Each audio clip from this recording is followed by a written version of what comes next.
appointed by the goddess.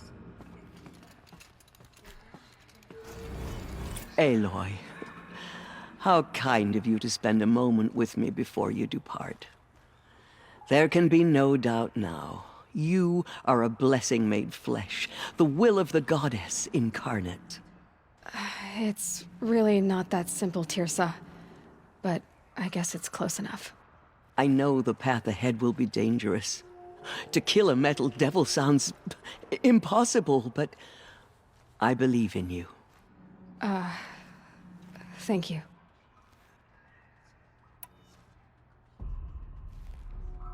The Nora have suffered terrible losses, Tirsa. What's to become of them now? That will be for the goddess to decide. Only she knows the future. For the moment, my sister matriarchs and I will see to the wounded. And as I promised, anyone who wishes to join you at Meridian, we will declare seekers. I think for the time being, we should remain here in the mountain, close to the goddess. That might be best. If nothing else, it's a defensible position. Tirsa, I want to know Rost's story. Why he was made an outcast. He never told me, said he took an oath of silence. What did he do? Oh. Yes, that. What crime did he commit? I will tell you if you wish. But it is a long story. Are you sure you want to hear it now? Of course I want to hear it. Tell me. Rost never committed any crime. He was an outcast by choice. What? What do you mean? Many years ago, before the derangement, before the Red Raids, a band of murderous outlanders, 12 in number, struck without warning. At Mother's Vigil, they took hostages, and then pressed on, headed for Devil's Thirst.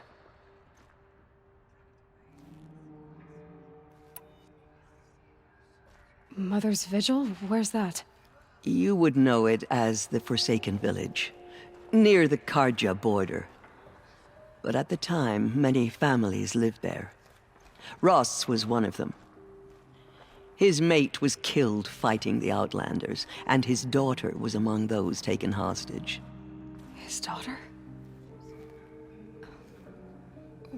What was her name?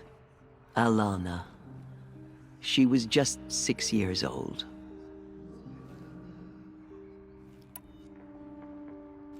Nora Braves couldn't stop 12 Outlanders? Or rescue the hostages? It was quite impossible. We outnumbered them, but every time a brave came within bowshot, the Outlanders killed a hostage. What did they come here to do? That was never discovered. We couldn't track closely enough to observe them. We know they camped beyond Devil's Thirst for 2 days.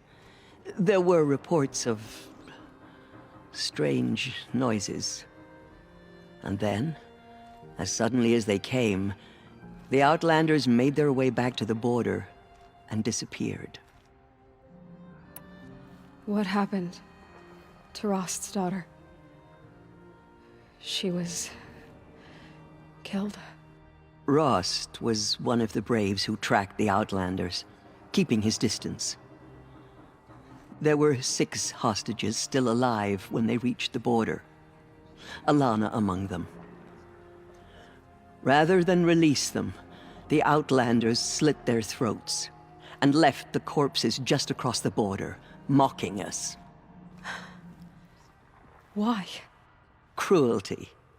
They knew the faithful Nora would not leave the sacred land to collect the bodies, let alone pursue them.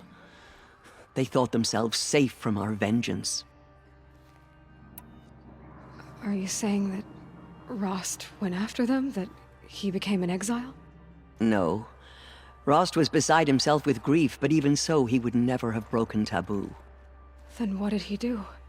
He called upon the most terrible and secret rite of the Nora tribe. He begged to be made a Death Seeker. A death seeker? What is that? One who dies to go seeking, and in seeking, brings death to others. The ritual drags the spirit from one's body, releasing it to All Mother's care. The heart beats, the mind thinks, but the spirit has moved on. I don't understand. Rost went after the Outlanders, but his spirit never left. It remained here with All Mother. He gathered the bodies of the slain and returned them. And then he set out in pursuit, not as an exile, but a weapon of vengeance. A barbed arrow shot from a bow, never to return. But Rost did return. Yes. A full year later, and terribly wounded. He collapsed at the border of the sacred land. A hunting party came upon him. He was delirious, in agony. By law, he should have died where he lay. But one of the hunters broke taboo, and reaching across the border, she dragged him to our side. Who was she? A brave who'd lost a mate and 2 sons to the very Outlanders that Rost pursued. So Rost never finished his mission. To the contrary, he killed all 12. Tracked them to disparate places the world over, he said. Meridian, Ban-Ur, the Claim, Utaru land, further even, into the Forbidden West. The last he killed nearly got the best of him. Wounded, he stumbled and crawled back to us, hoping to die as close to the sacred land as he could. He never expected nor asked to be dragged across the border and nursed back to health. That was done to him, leaving us, the matriarchs, in a difficult position. Why couldn't you just welcome him back? Rost had been made a death seeker, Aloy. He no longer had any place among the tribe. By law, he should have been driven back out. But we couldn't bring ourselves to do that, so we offered a compromise. You made him an outcast. Yes. We offered to do so on the condition he never speak to anyone of this exception. After all he did, all he suffered, to be declared an outcast was his reward. Rost was overjoyed. He never expected to live another day in the sacred land, let alone the embrace, so close to the goddess. He resolved to spend the rest of his days in solitude, and was happy to do so. But then you found me, and gave me to him. Yes. Another compromise. The matriarchs feared you, and would not let you be raised by the tribe. And so we turned to Rost. I knew that he would take care of you, bring you up, teach you to worship All Mother and respect the ways of the tribe. He certainly tried anyway. You took a man who'd lost his daughter and made him raise an infant girl? Doesn't that strike you as callous? I'm inclined to think the course of events has shown the wisdom of our choice. And I'm quite certain that from the moment he laid eyes on you, he saw you as a gift, and never a burden. All right, Tirza, that's quite a story. It's time for me to move on.